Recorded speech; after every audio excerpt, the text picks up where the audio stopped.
Hey guys, how's it going? It's Alexander Williamson here. I hope you're doing well. I am doing a lot better than I have been. Let's see here. Can we get this thing? Is it gonna behave itself today? Let's see. Uh, there we go. That's a little better. So, how's everybody doing? Today, we're just gonna do kind of and let me know if you can hear me okay.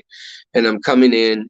I am actually using StreamYard, and so I'm able today, if people have questions and they're like, hey, my aquarium is acting up and I need help, look at this or that, or this fish is sick, or what do you think I should put in here, or what plant is this? Um, you can actually come up using your phone or a webcam. I can bring you up. And so we have that functionality today.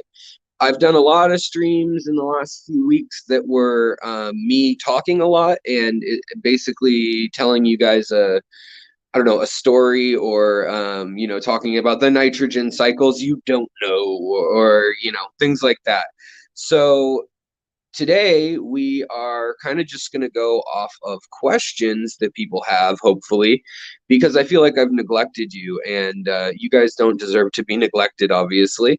So let's just jump right in. And I have some questions that people have asked in the comments and things like that of other videos or on Patreon or in the membership section of things. And so I figured, why not just answer those? So let me just look and see who's in here. While if you have a question, hopefully it pops up and I'll see it. I don't know if I see all the comments and things, but I see, anybody who says my name, it looks like I see them for sure. Best way to kill cyanobacteria. Okay, yeah, so I'm seeing most of the stuff, I think.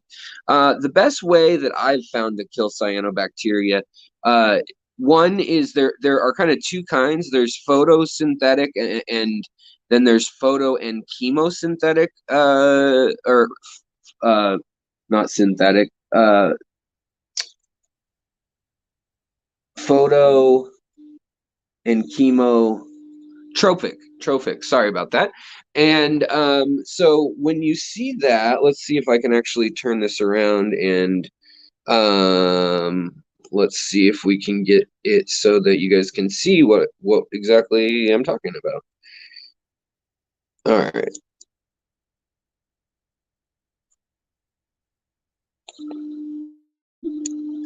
All right. Okay. So when we see certain bacteria, so here we go. Here's some cyanobacteria.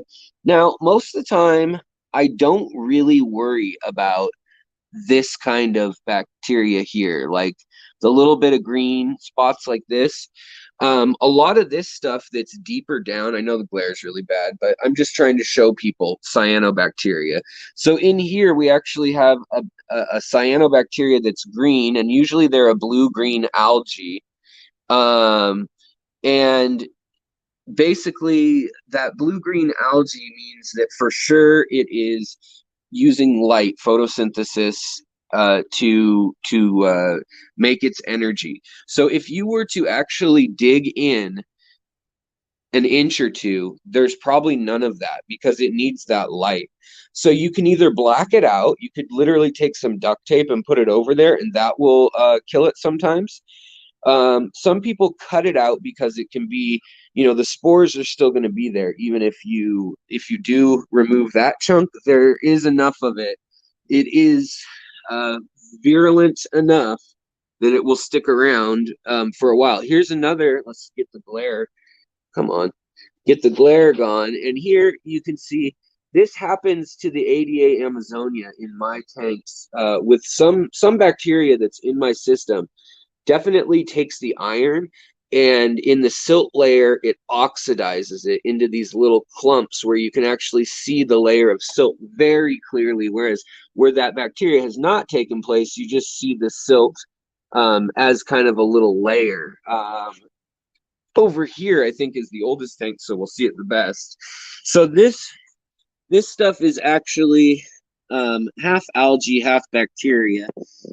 When you see it in its green, sometimes it's red, sometimes it's blue, and sometimes it's all the way up on the surface. It's sneaking up into here. And when that's the case, that means it's using oxygen. And so you either have to kill the light, just like a normal algae. But the problem is, it is a bacteria and an algae.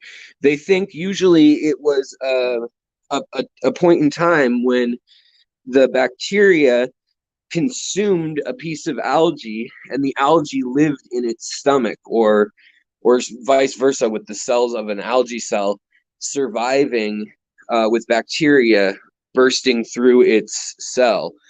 And so when we get that, it has two methods of survival. And so really, it being a bacteria, the bacteria is the main organism that will be alive. If that dies, it will die. So where I have oxygen rich stuff here, cyanobacteria starting just a little bit, I usually wait it out, see if we can up the carbon. If I have CO2 injections, I just kind of see how that goes, see if we can knock it out the way we would knock out normal algae. And like I said, this is a newer tank. Remember, for a while, all the rocks were covered in algae. Well, now we're kind of working our way, and we're kind of going through the phase. It's natural in a new planted tank with this much active substrate, that we're still getting some of the hair algae and a few little tufts of staghorn algae. By the way, look at how blue the gobies are that I put in here. I just think they look so beautiful. They've colored up so much better than in the other tank. In this tank, they've come to life. Something about the parameters are much better. I think it's the lower TDS. But so the long story short is, you can either block it out with light if it's a deeper cyanobacteria, or all cyanobacteria you can usually kill with antibiotics. Erythromycin is going to knock it out. And basically that will take a beating to your other bacterial life forms. However, they're usually rich enough and redundant enough throughout the system that those will be okay. Now, if cyanobacteria has gotten everywhere, then you really kind of have to nuke everything enough that you killed probably a lot of your good bacteria, and you're probably going to uncycle your tank. So the main thing is, just don't let it get there. If you see cyanobacteria starting to grow, I mean, you can scrape it. And what I do is I take either a razor blade, and I was just actually thinking about how to make this. And I'm probably going to give away my big $1 million idea again. But no, here's my idea, is that they should make one of these, or a gravel vac that has scissors or scrapers all the way at the end that are articulated with the bulb, so that while you scrape, it sucks it up, and so that those pieces don't go recolonize everywhere that they land. Because right now I do it with two hands, and it works okay, but little pieces are still getting away. But that's what I usually do with the cyanobacteria here, right on the front where the sides of glass. I'll just take a credit card or a blade, and I'll scrape it, and at the same time have a gravel vac or a siphon running, or use a turkey baster and pump that as I'm going. And that's usually how I deal with it. But if it starts really taking over, this tank for a while was having it take over onto, let's see if there's any left. You know what? There's some upstairs. I can show you guys another species of cyano upstairs.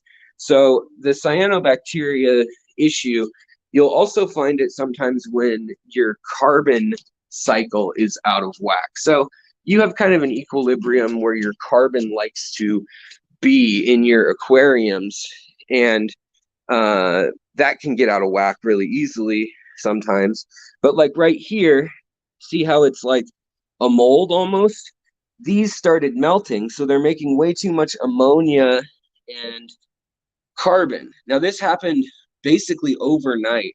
Our water got really soft because they switched us over from the 50 or 60 TDS reserve that they use from a lake in the winter, all the way to the snowmelt reserve. And so now, in the last few days, I just noticed that we're starting to get this kind of cyanobacteria.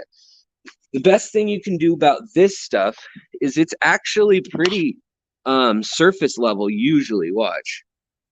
It'll kind of just come off if you have a baster or something to pick it up with, and it will die. I mean, I like to put the water and algae and everything into my potted plants, but it will die just from that. Now, right now, it's the big change. So what you want to do is, it doesn't really matter if you're adding more carbon through CO2, that's fine. If you're taking away carbon, that's fine.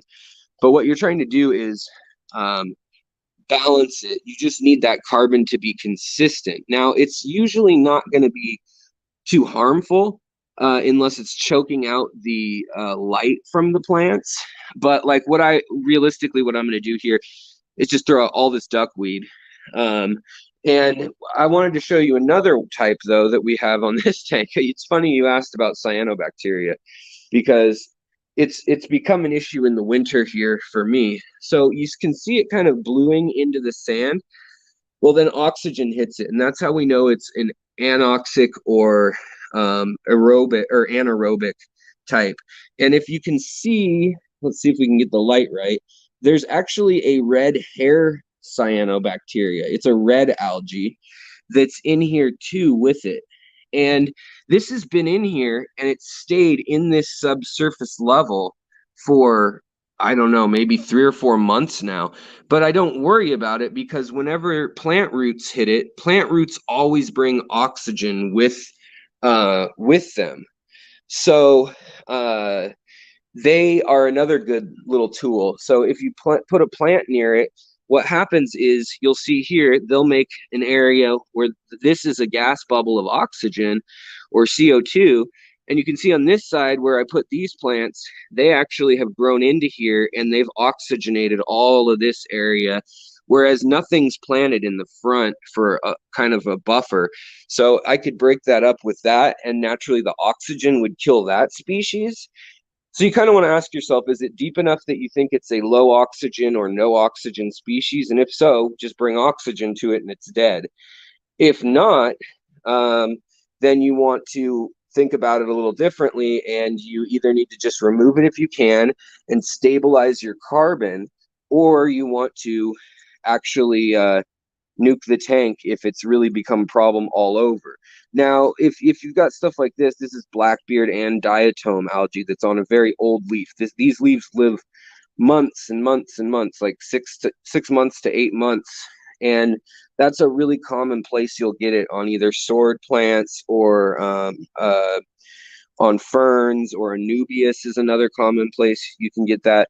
And so basically just treat it kind of like with the erythromycin, or you can also, if it's a spot treatment, like say it's only growing on a nozzle or something, you can also take hydrogen peroxide, and that will spot treat it and actually kill it. It'll kill any organic compound that's living there, any critter. So that's another option you have to do. That'll take care of it as well. So I hope that helps. There's other remedies and ideas out there, but yeah. So I see that I'll say hello real quick. I know I kind of skipped over that, but what's going on, Chubbs, John McKenzie, Science Gal, Muppet, let's see here. Mridgel, how's it going, buddy? Tom Patterson, Brianna Farrell, Biz Scotty, hello, and Main's Tails, Fur and Fins. What's going on, Jess? I hope you're feeling better. Kevin, what's up? We got lots of great people in here today, so it's good to see everybody. Science Gal Aquatics, her and I will be doing a show over on her channel tomorrow. I'll be posting about that later. What's going on, Gary? Spirulina, what's up? Spirulina actually had a question for me, so we'll be talking about that next. Tennessee Aqua, Christine, good to see you guys. Geek Boy, Bruce, hello. Pumpkin King, I could go on and on. Patty, hello. Fake name, what's going on? Isabel, hello. Fish Tropic, of course, hello. Encore. So yeah, back down to the bottom, I say. Pete, what's going on? Randy, what's going on? So people are just getting in from Father Fish. I see. So the next question we had is that basically one of our viewers, Spirulina, bought a rimless tank, a nice rimless tank that has years of stratified biological growth. Now they want to redo it and rescape it in the way they want, which is totally makes sense. And the question was, do you cap it and save all that bacteria, or do you completely start again? Like, is there a way to save that bacteria? And what my answer is going to be is it's going to probably not be that satisfying of an answer, in that it's kind of, it depends what you want to do, and it's not always successful. But I'll tell you what I would do, and that is, if I don't know the person, I would definitely, what's going on, Kenny? If I don't know the person, I would definitely start it again myself, unless I saw the aquarium and I saw that it was just thriving, beautiful. The fish were colorful, the plants were going crazy, everything just looked top notch. In that case, then I would actually go in and decide, okay, I want to keep this. And what I would do is I'd probably just put a sand cap, clean a bunch of sand, like pool filter sand, the HTH stuff, I think it is. Or no, THT, I guess. And what I would do is then I would add 1.5 to 2 inches of sand to it, if it's small enough that you can carry it still. And then that kind of locks it in, and just leave it wet. And it doesn't even, the sand layer doesn't even need to be filled with water. Just keep that layer wet. And as long as you're going less than 6 hours, yes, you may have a die off. You may get some cloudy bacterial bloom when you fill it back up, but the main bacteria strains will survive.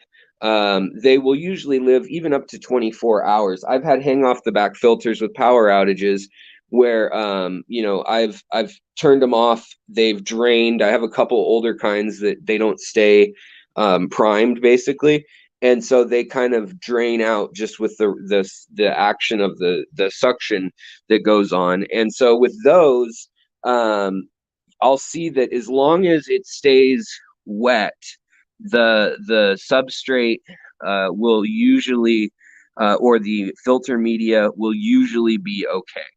And Christine, welcome. Thank you so much for joining as a member. All the memberships really help, and I truly appreciate it. Thank you so much. Yeah, we've got a lot of good people in the chat tonight. It's really great to see everybody. Thanks for joining me. And also, like I said, I am currently on StreamYard tonight.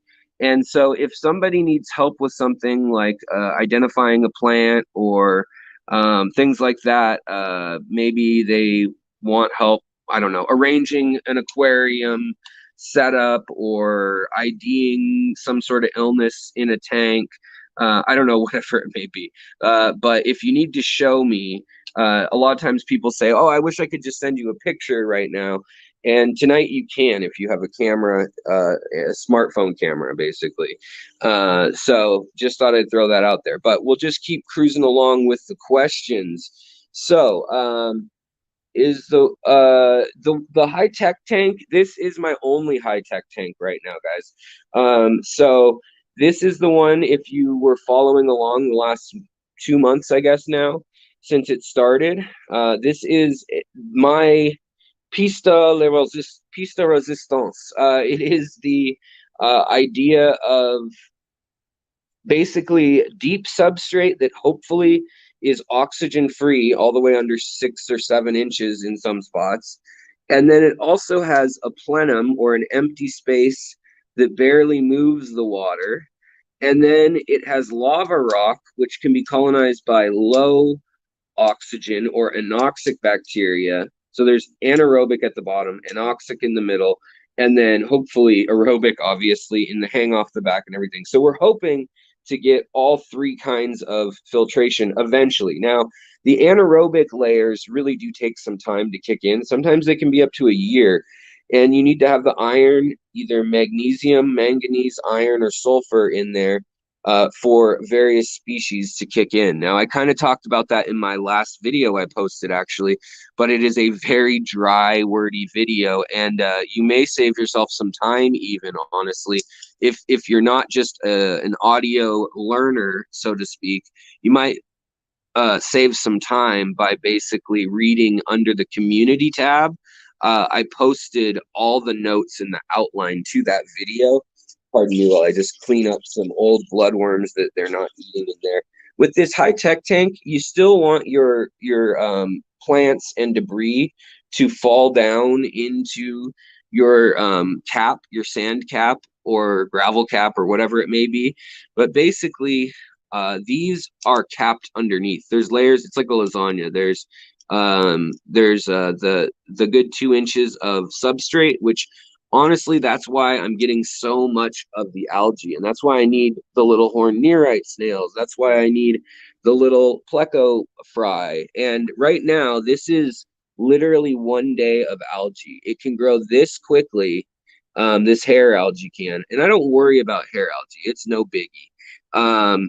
But it can grow very quickly. The one that drives me mad is the staghorn and the other kinds of algae. But the thing is, with all this, it's so young, and when you're trying to get plants to carpet like this, the really important thing to do is you really want, in a high-tech tank, you want the carbon to be at a pretty high level, right below where it's the danger zone, and then you need to clean it. If you don't have enough shrimp in there that are cleaning it, or snails or whatever, fish, this is too gentle for me to want to clean it with like Siamese algae eaters. Unfortunately, here's staghorn freaking algae. I hate this stuff. It is very difficult to get rid of. I have to kind of just cut it, and then I mean, you'll kill it the way you kill things, by equalizing the tank. But the ADA Amazonia with root tabs is such a rich soil that it will leach longer than any other substrate I know of. But it does lend itself to allowing this carpeting very, very well. And so, like you may have seen, a lot of the crypts melted from ammonia, and then they got bad algae, so I just cut those right out, the leaves, that is. And then now we're starting to get some new growth. And you notice the new growth is immune to that algae. It's gotten used to it, whereas these old leaves are still all coated in algae. So I'll trim them once we have enough new leaves starting that I don't think it'll shock the plant back into issues. Now, what I've been doing with this hair algae on this high-tech tank here is I've just been actually removing it manually or with the turkey baster.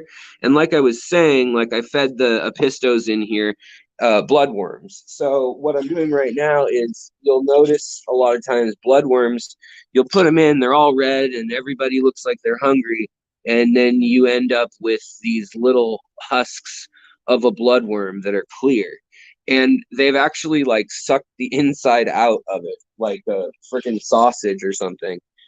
So a lot of my fish do that. The apistos did that, and surprisingly, the pleco, the baby plecos, did that really hardcore. But I don't want that ammonia and that carbon and just whatever is in there, sulfur, nitrates, you name it. Hold on one sec. This light for some reason turned. That's weird. It's not letting me touch it. Very strange. Huh. That's odd. We might have a ghost in the machinery. Worry about it later. But in any case, I got 2 lights on this tank right now, so we're not going to worry about it. But basically, yeah, you want to make sure that you're cleaning up this before the algae grows if you can. Some algae is going to grow, and with that, I just take scissors. This is getting to the stage where I can almost trim it, but right now it's running really well. It's really wanting to spread. It has everything it needs in these areas. And so this is the Glossostigma elenatoides, and then it's also, this is the cardinal lobelia plant. And then this stuff up here is Hydrocaudal tripartita. This is Hydrocaudal verticillata. And they're all kind of runner plants. Now, they'll all live in low tech, and that's why I kind of wanted to show them off. I also planted some others down here, and you can see the difference. This is a cheapo light that doesn't really do anything. I mean, it seriously might as well not even be here. It just grows algae. So I need to switch out lights. You can see it's just growing biofilm like crazy up there. And so even with water changes at, twice a week of 50% on these new tanks, this one's even newer than the one above.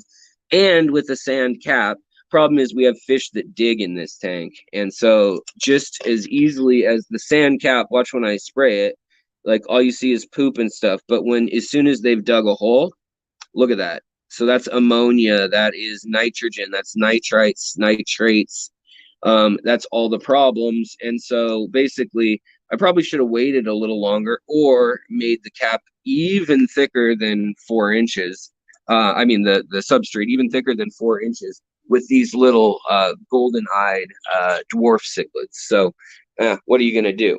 But that's what happened with them. So let's see here. I saw a super chat. I didn't forget it. I remember you.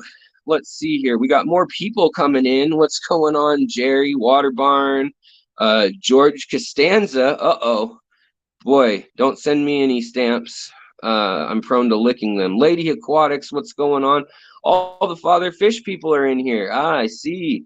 What's going on, Tori? Welcome. Let's see here. Jerry, Serpil Morris. Those were his fishies that we were looking at, the CPDs in there. James Green, hello. Well, I'm glad folks came over from Father Fish. Amy 5 Aquatics, what's going on? Fishbox, Third Coast Aquatics again, what's going on? T-Bone, good to see you. And I think it was Xanadudu who gave me a $5 super chat, if memory serves me. I hope I didn't miss any others, but thank you so very much for that. I appreciate it. Like I said, we still have another month yet to go before we move. So my wife has started definitely boxing things up. I need to start doing the same. What I've been doing is kind of winding down my aquariums in the sense of, I have fry. So I need to stop everyone from having babies. No more babies. Y'all are done having babies, okay? Or at least they're not going to get cared for. And the other thing is, I want to make sure that my substrates and anything that is already here and cycled well, I want to make sure that I'm not starting to get cyanobacteria or any imbalances. I just want to keep things real even. And so I want to keep things real consistent. I want to keep up on my water changes, obviously. I'm going to keep feeding my fish very low amounts of food. And when I do, it's going to be more frozen food and live food, just because that lowers the amount of phosphates in the food quite a bit, as well as some potassium. And they should have plenty the way I feed them anyways, and the amount of liquid ferts that I put in various tanks. So right now I'm really only putting liquid ferts once a week in this tank here, once a week in this tank, daily in here, but small amounts.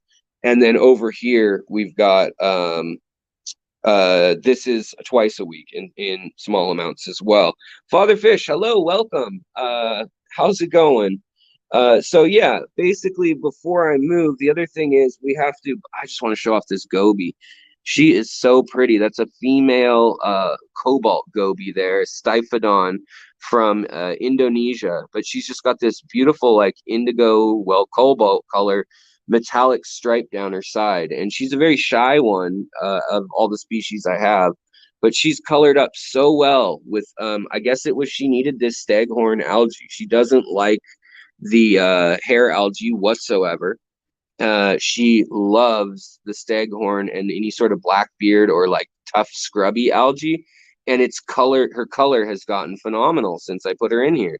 So she was surviving and getting by in the other tank, but it's just great when you see a fish when you work out what it is, that special something that they need. So I always recommend you change things up in your aquarium, but you do it one element at a time. You know, if you're setting it all up new, then don't worry about it. I mean, you can screw with everything. But if you're um, doing it and you don't know for sure, like, okay, I'm going to try dosing iron, we'll do that for a month, you know, and then see what happens. Don't add iron and an all-in-one and a carbon because you may falsely attribute it to something. So yeah.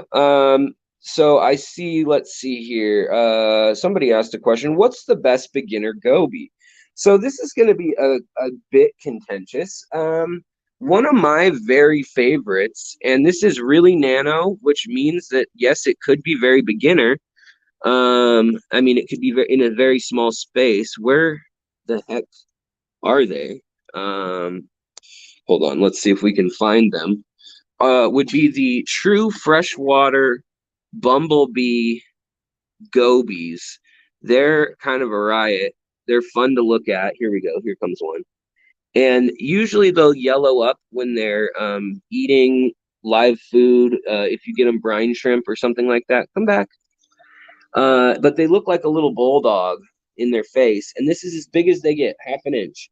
So they are a little, I mean, there's a Corridor hybrosis that's full grown. To give you an idea, this is a 5-gallon tank. And right now, he just looks kind of cream or pale yellow and black in real life. But they've got this pouty bulldog face with a huge mouth. So actually, they can eat baby shrimp, but I just let them because I think that gives him some vitality. But there's a few of them in here, and I let them do their thing. So that's an easy Goby. And that's a freshwater Goby, like I was saying. Another pretty easy one that I've found was actually they do need biofilm. And if you've watched this tank grow and adapt, you'll know that this tank had way more biofilm on the rocks and things. But right now, the Goby you're seeing there that just zoomed off, he's up here. These are Palauan riffle Gobies, and they're from the island nation of Palau, and they're actually a really fun little Goby. And they're pretty easy to take care of, but they do need a mature tank. Whereas a meat-eating Goby, like that just eats meat, like these little Bumblebee guys, I mean, they'll eat algae and other stuff a little bit, but the meat-eating ones, like them, or I guess, let's see if we can find him. You guys who watch this channel a lot know the trick, if I can find something metal, to getting my Goby to come out here. But the easy one, if you have a bigger tank that won't get eaten by his fellow fishy friends, what I would recommend is getting a Stiphodon, or not a Stiphodon rather, but a red lipstick Goby. So, oh, here he comes. That was quick. So here he is. He loves the noise of metal and clanging and clinking. Don't know why. Every other fish seems to hate it, but he likes that. And I'm trying to get a good view of him. This is the alpha male in the tank right now. Oh, he's hiding. I just chased him off. We'll see if he'll come back with all these fish bugging him. But the red lipstick Gobies get 4 inches long about, and so they're a bigger Goby, and they also can take brackish water, so they can take a little bit harder water if you live somewhere with hard water. Whereas the other ones, even though their babies go out to the salt water, they cannot take swings in those parameters. It is larval stage babies that go out to that water. I see the Goby. He wants to come back. I see him staring right at the scissors. What really gets him are my tweezers. If I clang the tweezers against the glass, he always comes to see what the heck is going on. Which I thought, you know, for a while I didn't see him at all because of how densely planted this tank is. And then all of a sudden, out of the woodwork, all 5 of them came out to check it out. Now he's the main one who finds it interesting. He's the alpha male. The other ones kind of follow his lead, but they stay back. But yeah, I would recommend them highly.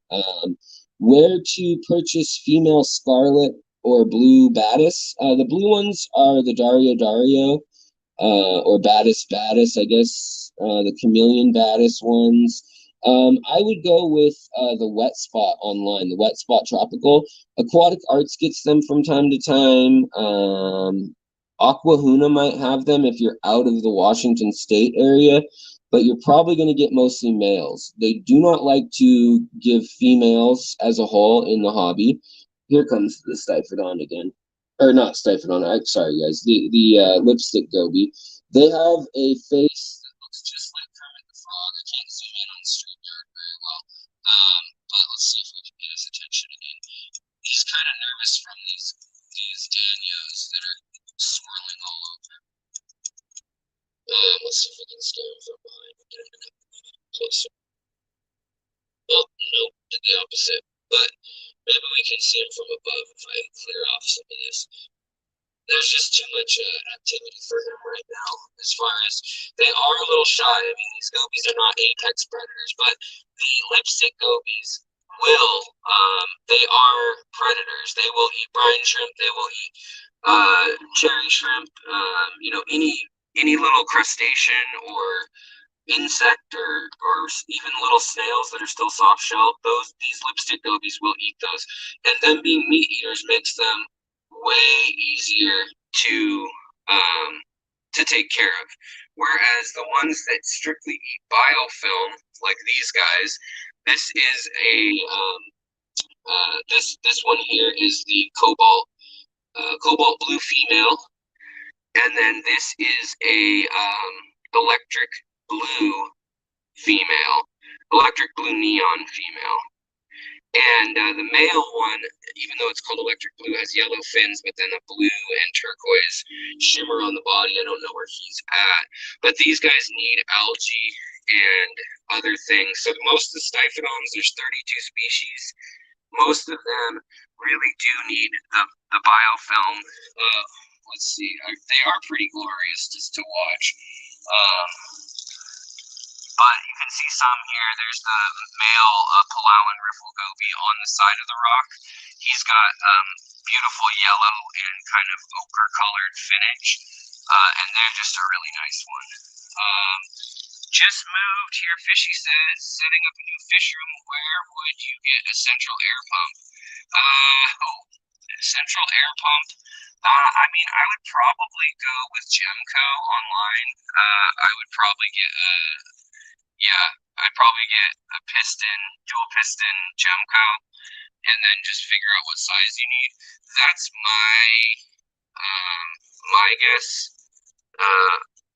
You guys can't hear me? Is that what's up? Hold on. What's going on?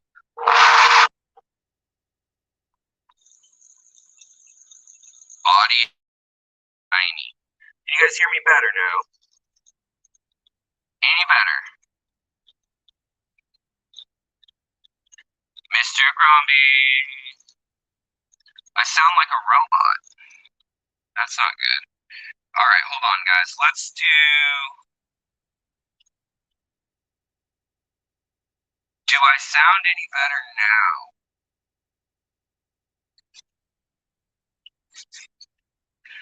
I'll go get a microphone and we'll see if it's bandwidth.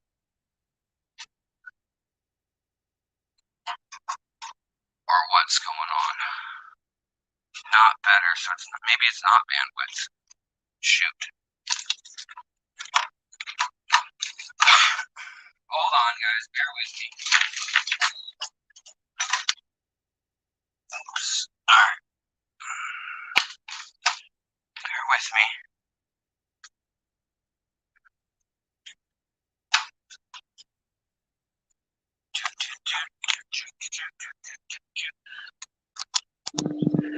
All right, testing 1 2 1 1 2 1 2. Is that better? Is that better? Do we have better sound?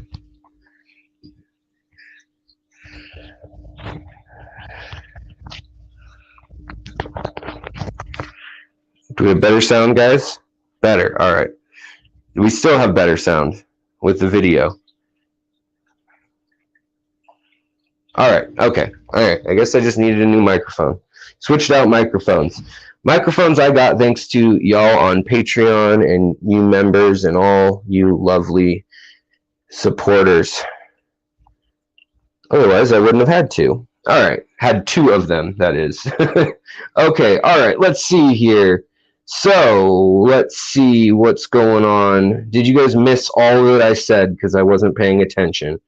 So, since I'm using StreamYard, we have a bit of an odd delay in how everything is. So we'll see. Yeah, so if it still sounds weird with the microphone, then it's something going on with throttling my bandwidth, I think. Wait, let me try one more thing. There's one more thing I can try.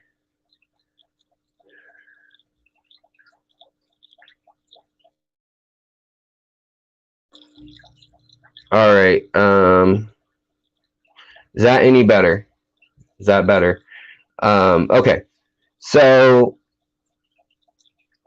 then the other thing about these guys is I would highly recommend getting one of these or a Farowella, but one of these lizard or whiptail catfish or a banjo catfish for that matter, they will eat a lot more of the food that's, you know, like Fluval stratum food, Fluval bug bites food, things like that. Whereas the Stiphodons, you see his head poking out back there on that leaf, they're just so finicky that they are only going to eat biofilm and a few other things. They do seem to pick at the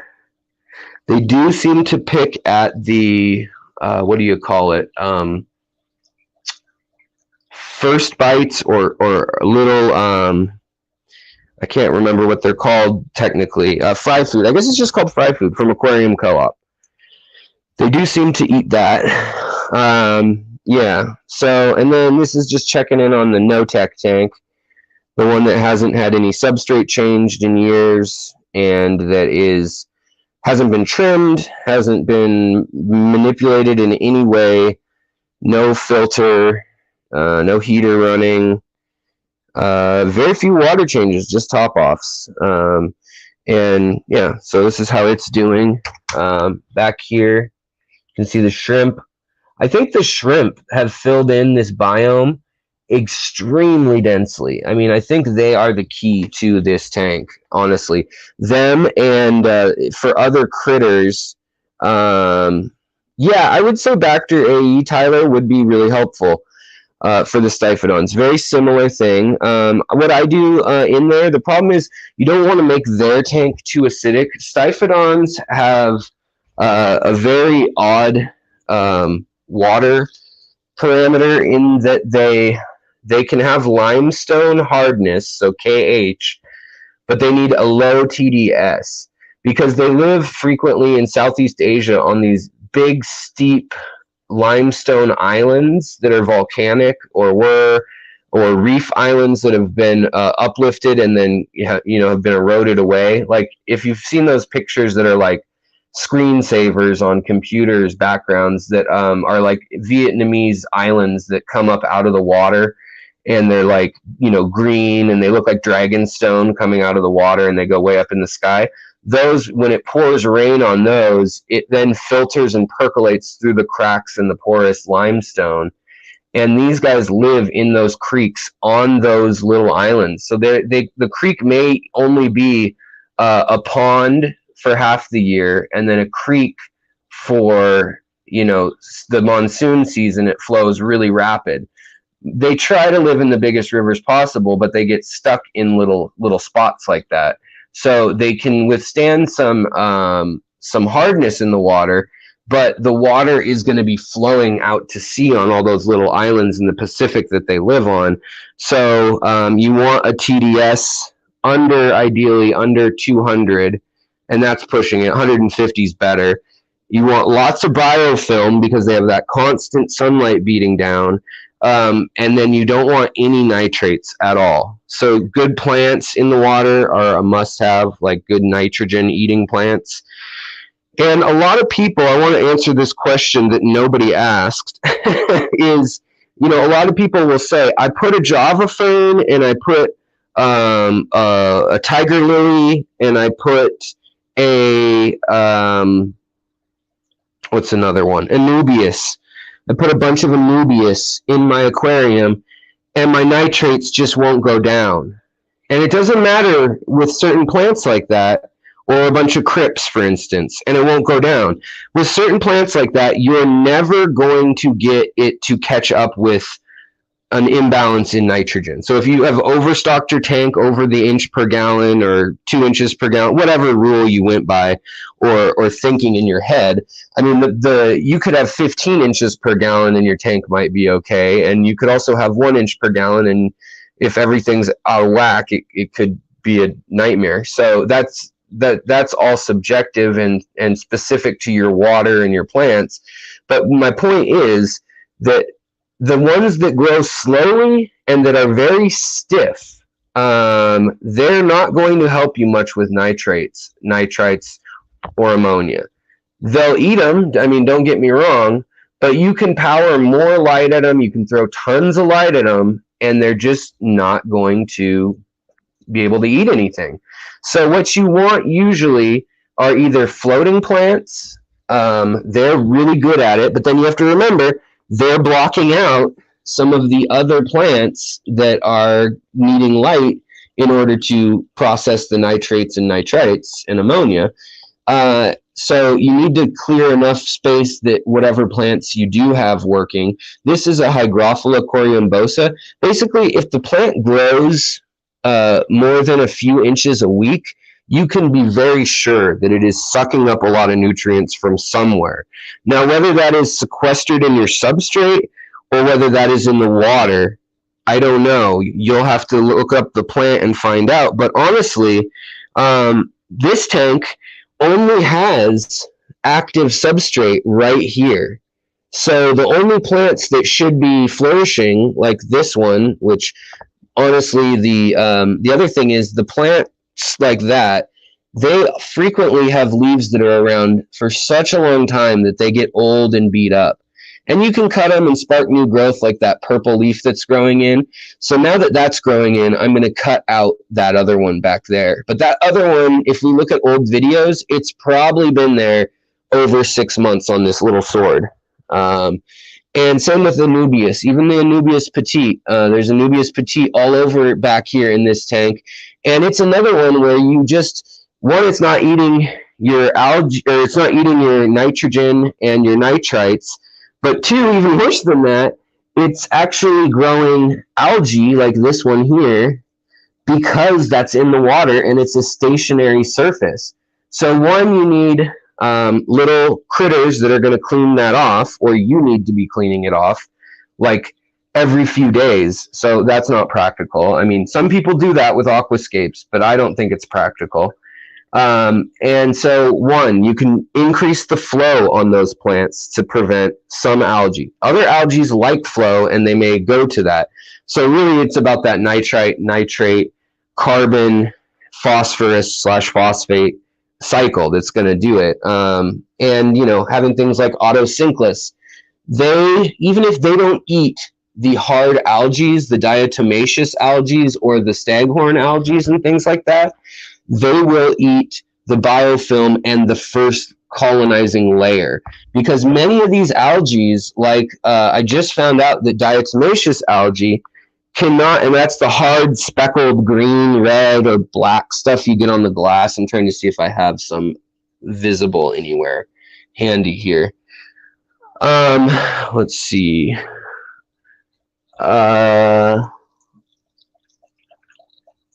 There's some right here, I guess. On the back of the aquarium, you can kind of see it. It looks speckled. Teeny tiny little dots. Down here, we probably have some better. Oh, yeah, here's a better example. That green stuff that just kind of turns into a film that you need a razor blade to get off. That's what these guys are for. I finally scraped the front of this tank, by the way. And, yeah, so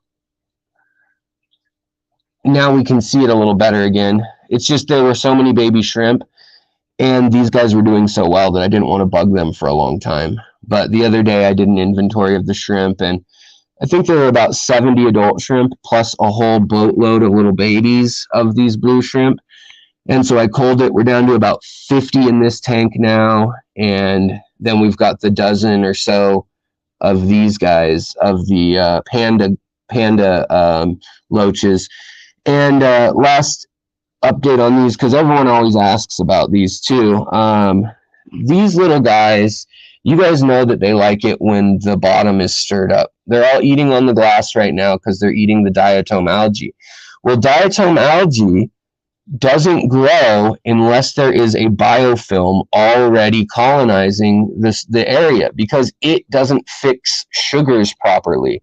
So it needs another organism to do that, and that's where it forms an Aufwuchs layer, and it actually has to form a symbiotic relationship with that. So it's actually, even if you think that your critters aren't eating the diatomaceous algae or the hard, the rock hard, just thin layer algae, the green stuff, the black stuff, red, brown, that just looks like dust on the glass, they may be like autosynclus or these little loaches. They're eating that biofilm that comes a month or two before.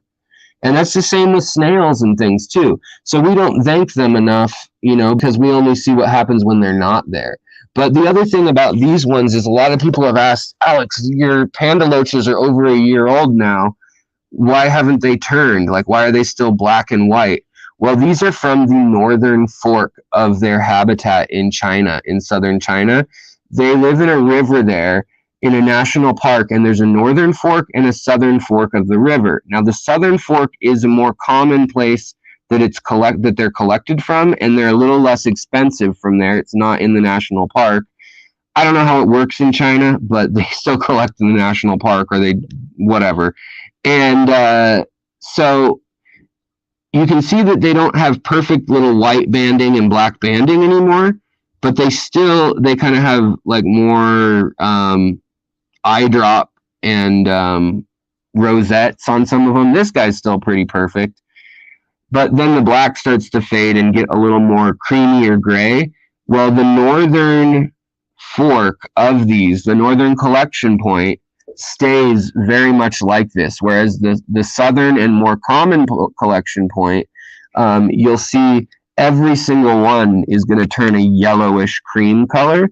And I've seen pictures, and it's actually, the substrate is diorite. So it's a granite-like material, marble-ish material with quartzite in it, and silicates and quartzite in it, and it's black and white. And it's kind of like this, black and white. There's a few other colors mixed in, but the rocks look like that rock, black and white. And that really, I think, may have evolutionarily steered them towards that. Now, here's the worst coloration I have on one. And he's just getting dark. He's losing some of his white. But he's probably the alpha of the group. And so he colors up the darkest. Whereas the smaller guys, they're all the same age, they're all from the same brood, are a little lighter. So the runts actually stay cool looking longer, in my opinion. All right, let's see here. Yeah, so any more questions you guys have? The other thing, we were going to go over some more plants that eat nitrates well. So the other plants that eat nitrates extremely well, guppy grass, hornwort, water sprite. I love this one. I know that Chubbs knows about this one. John knows about this one, which is Potamogeton gayi. It's overlooked heavily in the hobby because it's so thin and scraggly, and it can float and be fine. It can be planted. But when it's in low light, like lower light here, it actually has a really cool growth pattern of it grows alternating side to side. See it there? And when you cut it, this thing can grow like 6 inches a week easily. And so you cut it and then replant it, cut it and replant it every time, you know, it gets halfway up on the tank. Pretty soon you got a whole, you know, yard of it in your little aquarium, and it works out really well. So I like that a lot. The other one I really like, yeah, pearlweed is a great one.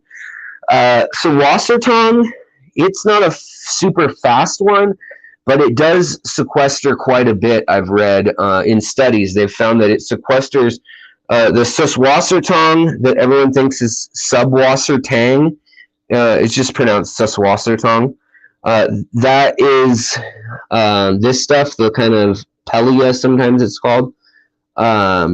It's from all over the world. If you get a warmer climate version, it will grow a lot more like seaweed, and it just kind of wafts around, and you won't know by looking at it. There's no way to tell, not even by the spores. Like, they haven't found out how.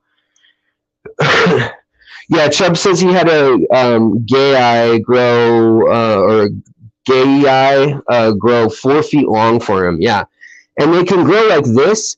And with CO2 or really high light, they'll actually get alternating leaves. So they'll get like gold, then bronze, then red, then, you know, and they look really cool. I guess you can see it a little bit here. This isn't high tech or CO2 or anything. Let's see if we can get it to focus. But you can see the colors here. And then they have a little line down the center. You guys can see how dirty my hands are from digging in the tanks again today. And so that's one thing that helps. I'm going to say if you're having nitrite and nitrate problems, you probably don't want Malaysian trumpet snails, because they aerate your substrate, but they're also going to turn over that mulm and ammonia.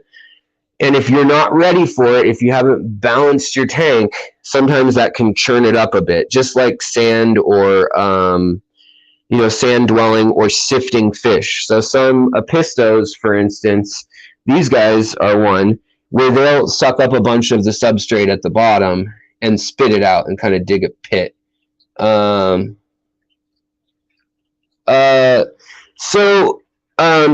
Marion, the Suswassertong, it is a Pellia, and it is a, what do they call it? Not a gonatotrope,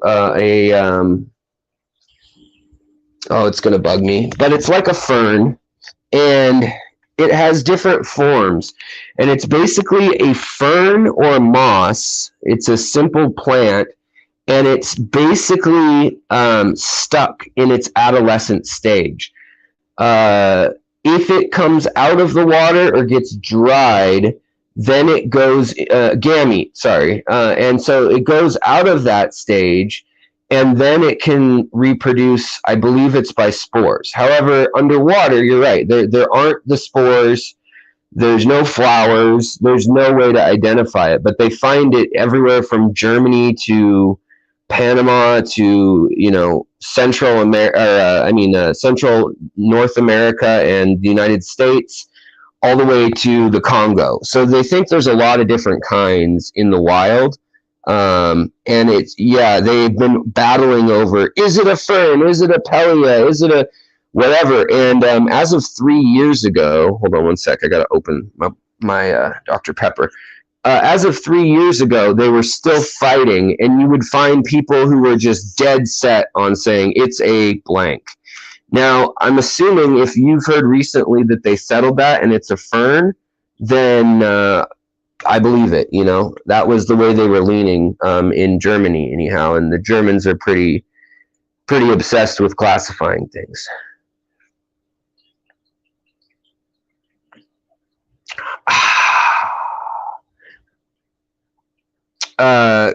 Caroline, yes, these tanks are very zen. I love it. It definitely calms me. Now, the other plants that I should tell you, a cheat that you can get really good absorption of nitrites and nitrates is by letting your plants crest the water. Like this Hygrophila pinnatifida. This plant, you know, underwater, it's cool looking, you know, here it is. and it's pretty. It's got different colors and all that. But if you let it come out of the water, then it doesn't have to compete with the water to get the CO2. It doesn't have to compete to get the carbon in the CO2 to build new tissue. And so then it seeks the ammonia and the nitrogen. Well, it can pull nitrogen from the oxygen, or from the atmosphere, I should say, but it would rather sequester it at the roots or in the tissue through nutrients absorbed. So 90% of the nitrogen usually on most of these plants is going to be sequestered through the roots or through pores if it's an underwater form, through the water column, which is odd to me because the atmosphere has so much nitrogen. It's like 70 to 80% nitrogen, our atmosphere. So you'd think it would just take the carbon and the nitrogen from the atmosphere to make stuff itself, but it wants in the form of organic nitrogen compounds like ammonia, and that's not in the air, hopefully. Ammonium could be in the air. Ammonia is not a gas, but ammonium is, and I think I said that right. Maybe ammonia can be a gas too, but I think it's called ammonium when it's a gas. I can't remember for sure. My point is that it likes that. The plants actually like that in small amounts, way more than they like nitrates and nitrites. We just try to get it to nitrates and nitrites because we don't want to kill our fish who get burned in their gills by that. So yeah, I'm trying to think what other little plants are really good for this. Mosses are okay. They have a lot of surface area, and because of that, they kind of act as a secondary filtration too, which is really nice. Hello, Jamie Lee. Hello, Goose Not Maverick. What's going on? Let's see here. So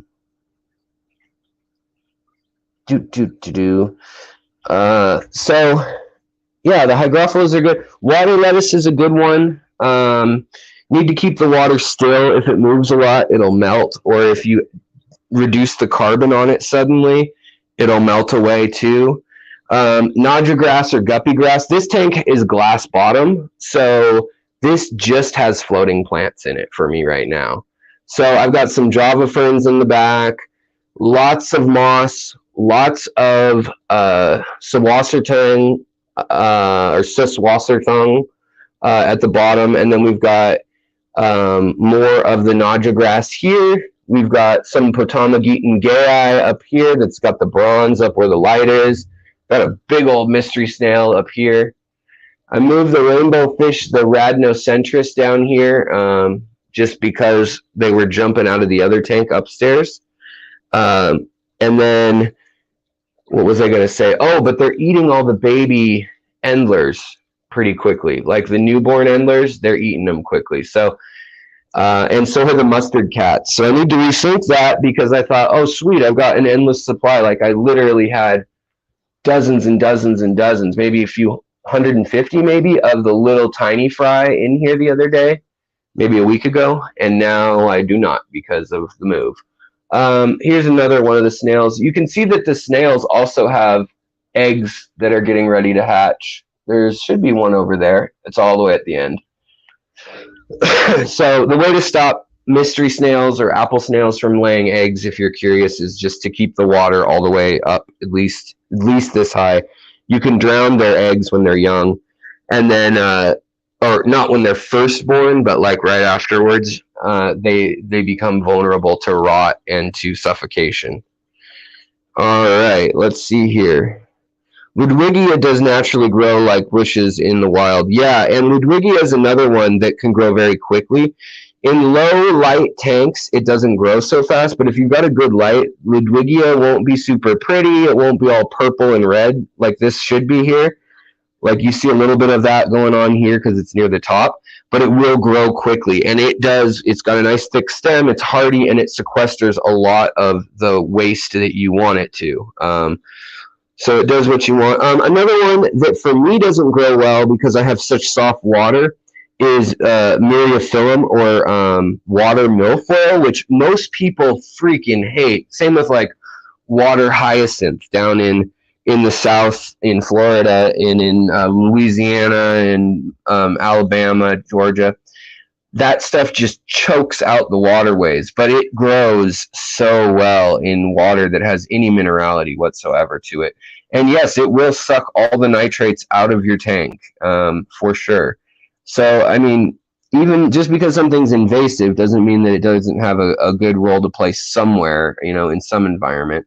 I'm trying to think what else is going. Oh, here comes one of the Siphodons. That's the neon electric gold one. Little cappuccino snail's moving quickly. He's just pulled himself down from the glass, and then he's going across the sand. It's amazing to me that snails can get across the sand.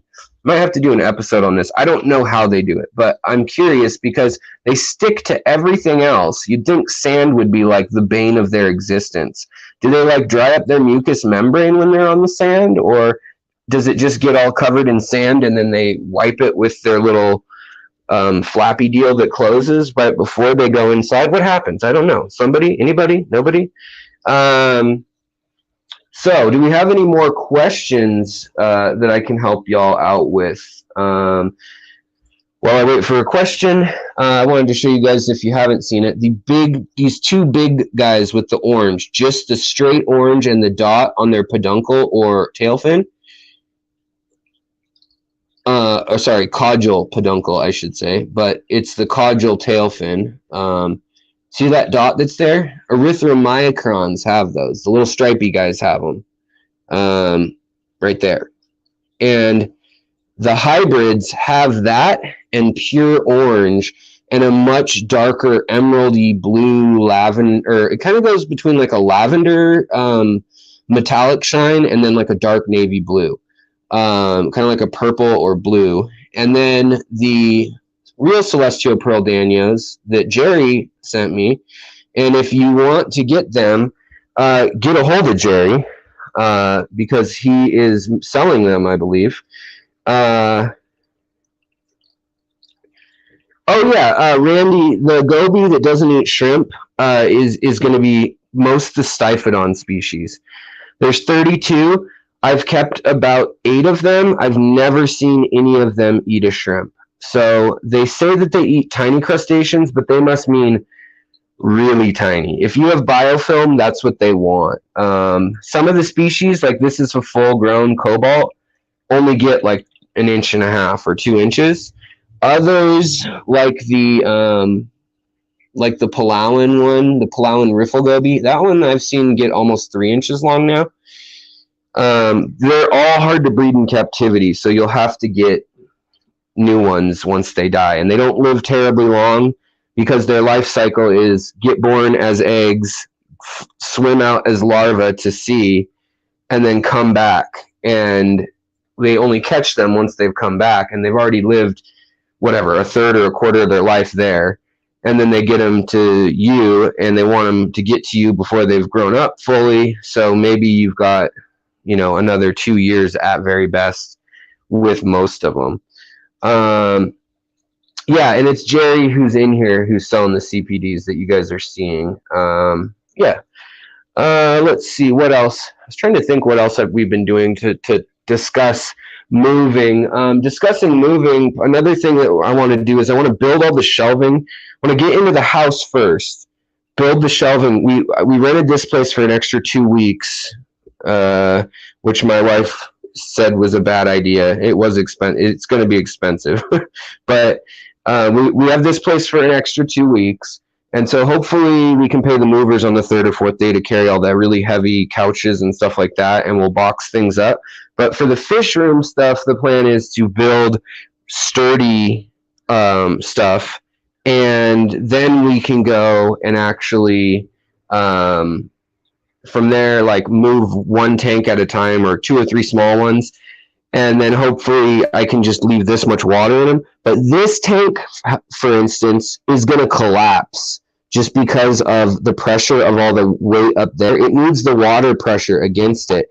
So a lot of your aquascapes, when you move them, when you drain your tank, you might even find it out during a water change, you'll get these avalanches. So to take a picture of this looking pristine with the white little path trailing up, it's not a realistic thing to do all the time unless you put in dividers, and I did do that, but not to the point where like it's picture perfect. So I would say that yeah, definitely think of that. And what you can do is you can get these or packing peanuts or whatever. So even if you leave, so for this tank with this substrate, I'm probably going to drain it to here, and hopefully we can carry it here. Some of the substrate will probably go dry, and that top will definitely be dry. And then we'll probably try to pack in these all around it. And some of the plants are going to get bent. They're going to get smushed, and they're going to die, and I'll have to just have them grow back. You know, that's just kind of life. Does anyone know how to quarantine snails and shrimp? I would say that I don't, because with snails, you're never going to know. A lot of snails carry a lot of nasty things for like out in the wild, various snails. But in the hobby, most of our snails in the hobby don't carry too much that's like awful.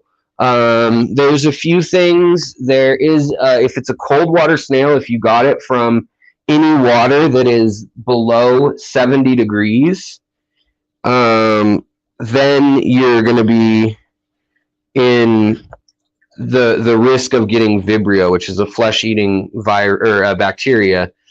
It's rare, but I had it happen to me when my plecos ate some of my ram's horns that had been in outdoor ponds in the area, I'm guessing. So yeah, you can recap with fresh sand after every vacuum. You can definitely do that. I mean, there's lots of little tricks like that. Like I could just vacuum up this layer every time. I could, if I kept it down to a surface, I could also do like a lining.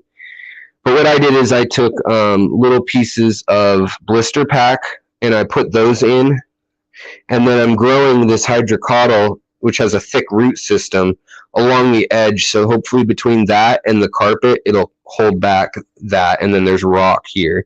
You guys can watch the videos on how I built the aquascape though, if you want. But yeah, Tanner has good tricks for that. Tanner definitely is more focused on the terrariums and vivariums, ripariums, things that maybe need a cleaning less often, because like it's for turtles, or I mean, turtles get messy and everything, but like salamanders, things like that, where it's shallow water and you're not doing water changes like all the time, or it's like a bowl or like a small pond.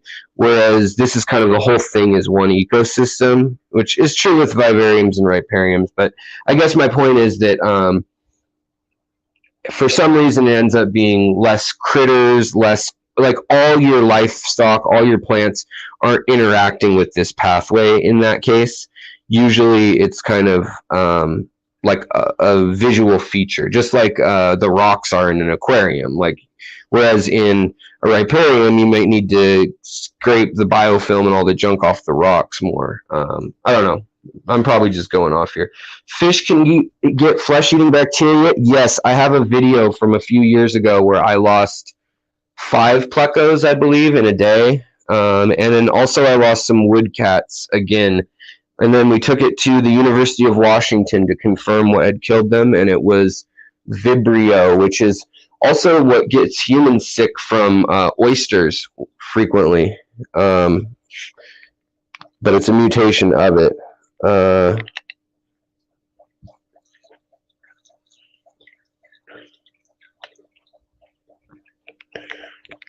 Let's oh gosh.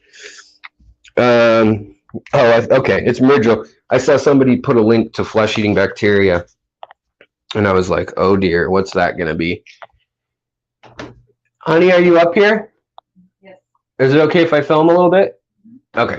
All right. So, do we have any more questions? I have a surprise to show you guys at the end of this video, but right here, we need to fill this with water tonight.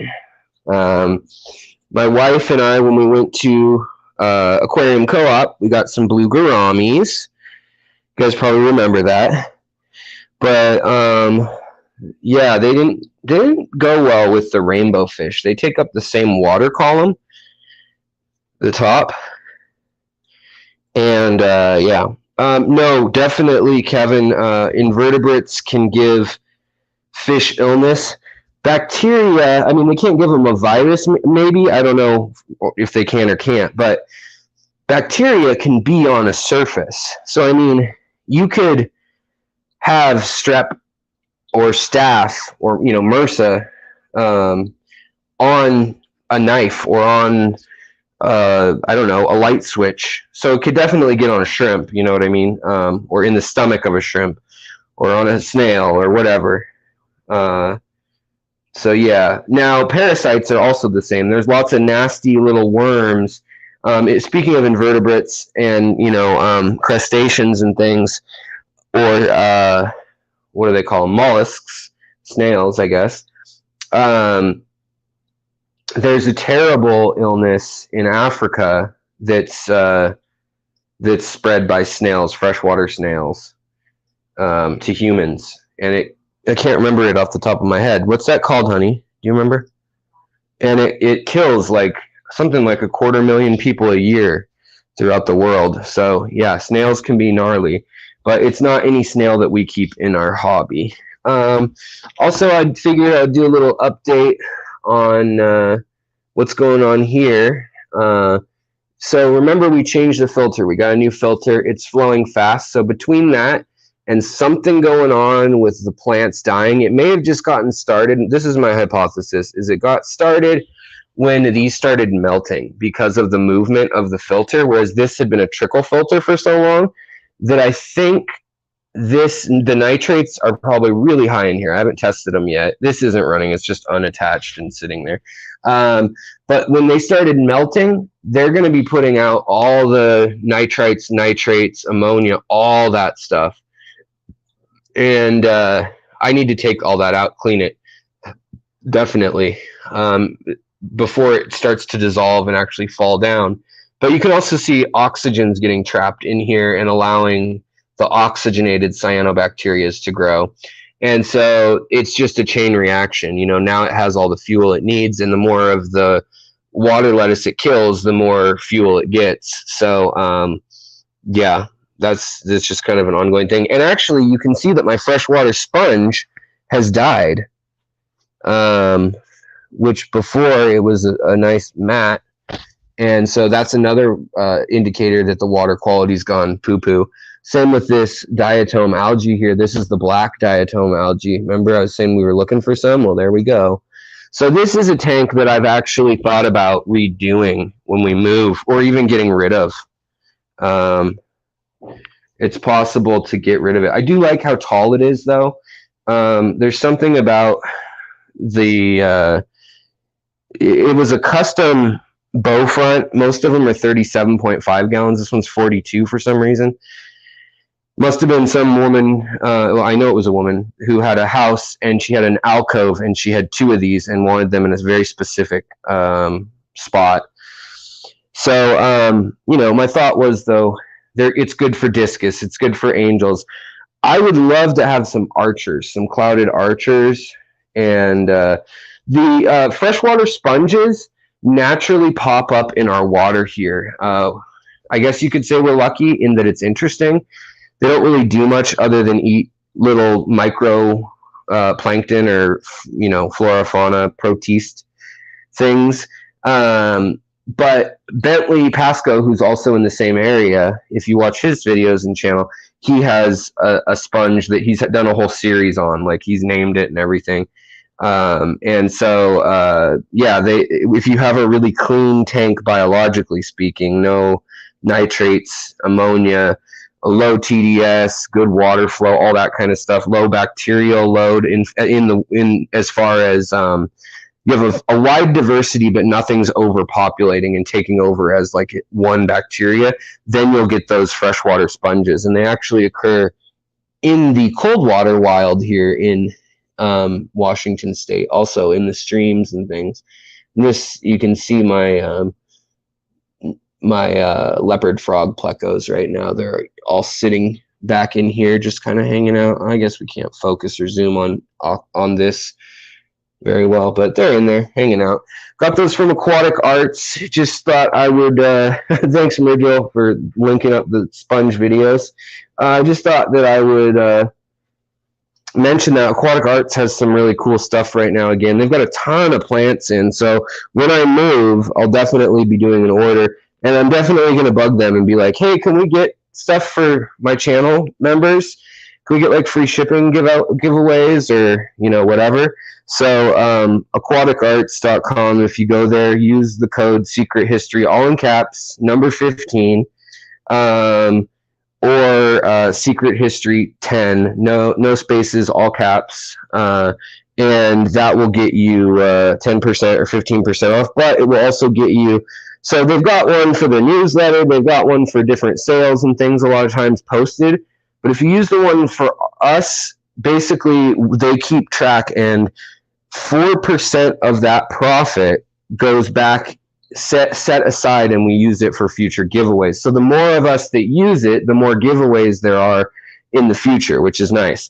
So it's kind of incentive for us and y'all to spread the word the way I set that up, rather than, you know, they said we could send you that much in free fish a month too, 4% of the profits that people use the code. And I was like, no, let's give it back to us. And I do get about, it probably works out to like 2%. Usually, basically, I spend $100 and they'll pay for shipping, or I spend $100 and they'll give me, you know, $40 worth of some, or I spend 150 or 200 and they'll give me 40 or $50 worth of fish. So that's my deal with them. I try to keep it transparent, and I would continue to promote them, even if they didn't sponsor me, just because of how much good they do in the community. And, you know, I've watched them grow as a business from a few people selling mostly shrimp to selling all sorts of stuff and doing it the right way and paying people the, you know, good salaries and good pay, which is so important in our hobby. So rare. I just saw Aquarium Co-op came out with their video of Corey's expanded and, you know, totally redone and new and improved warehouse. And that thing up in Everett, which is probably a half hour north of here, it's farther north than his shop is from our house. I'm actually moving like 5 minutes from his shop, basically. But yeah, they have just really changed and grown and really implemented some big boy merchant kind of sales stuff, and, you know, conveyor belts and picking lines and lots of data driven stuff, camera receiving stuff. It's pretty cool. So shout out to Aquarium Co-op for Corey's hard work there. He is a businessman, knows what he's doing. All right, guys. So I want to show you something. Wait, what did you say, Jess? I only got part of it. I got is in that tank there. It is in that tank there. What is in this tank here? This is a Prinz Kleiner sword, if you were wondering what this is. There's also a Prinz, or there's also a Reuben sword back in there, and then there's another one, an what do they call it? Iguazawa 2009 clipping under there. Yeah. So this is a Prinz Kleiner sword, a red Prinz Kleiner sword. And then this here is Lagonandremi Boldeye Red German. There's some of this in the U.S. finally now. For a long time there wasn't. But this is a color-changing plant. It looks green in one light, and then you get it in the right light, and it turns pink or red. But yeah, these are several sword plants. These big round ones are the Prinz Kleiner, and then there's kind of the Reuben or melon sword back in here that's the even deeper red. And it's Prinz, actually, Prinz, and then Kleiner, Kleiner. I know. I thought it was exactly how you spell it. The Prince, like Prince Charming climber, like hiking sword too. When I heard it, and so I couldn't figure out what in the heck it was for the longest time until we got it figured out. But I'm going to show you guys a little something. We got to go outside. Hopefully there's enough light to still see it. Let's see. Ooh, I don't know. There might not be. Actually, I can probably turn my truck on, and that will probably give it enough light. So hold on. Well, you guys have been great tonight. I mean, I wanted to do a stream where we talked about what y'all wanted to talk about, and of course, you didn't have a million questions like you do whenever I pick a topic, it seems like. But you did have a couple. And so hopefully we got any pressing things figured out. So, I don't know if you can see it all. This is as wide as... Man, it's hard to see here. All right.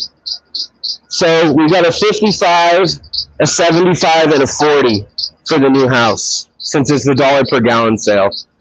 So, last day of it is tomorrow. You guys can't see because it's so freaking dark. Sorry, guys. That was a dumb choice to do this late, and there's no light under there. Our floodlights are all... and my fan belt sounds like it's going to die soon, fall off. Need some new fan belt. But that is the scoop. You heard it here second. And yeah, so hopefully Tuesday I'll be going again at 4 o'clock. We'll be rocking and rolling one more time. One more time.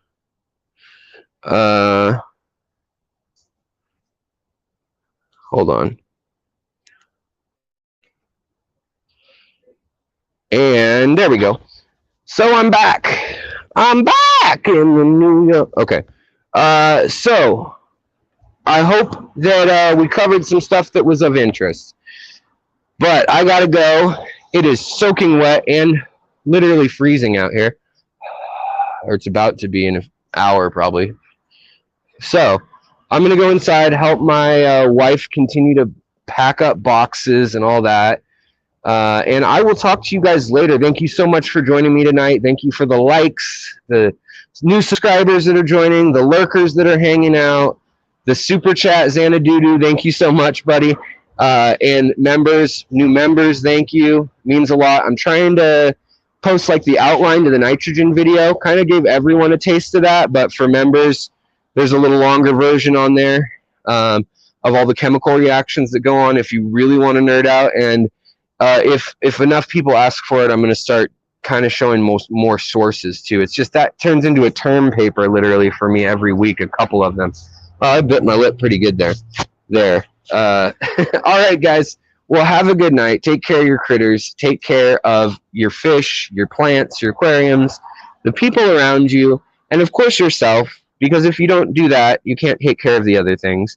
And I think that if half of us did that, live with love, the world would be twice as good if half of us did that half the time. So that's my little spiel. I'll talk to you guys later. If you have questions about anything, I've got almost 700 videos now. So try looking through my channel, go to my channel and then search back.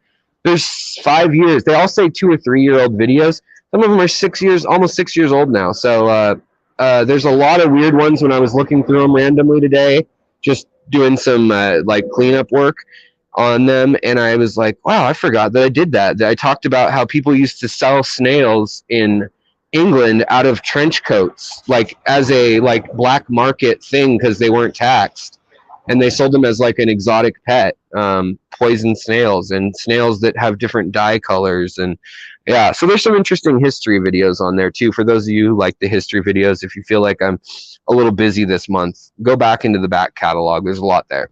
I need to shave, or maybe I don't know. All right, guys, I'll talk to you later. Thank you. mods again, Muppet, Rigel, of course. Thank you so much, buddy. And I will talk to you guys another time in the comments, in the chats. Goodbye.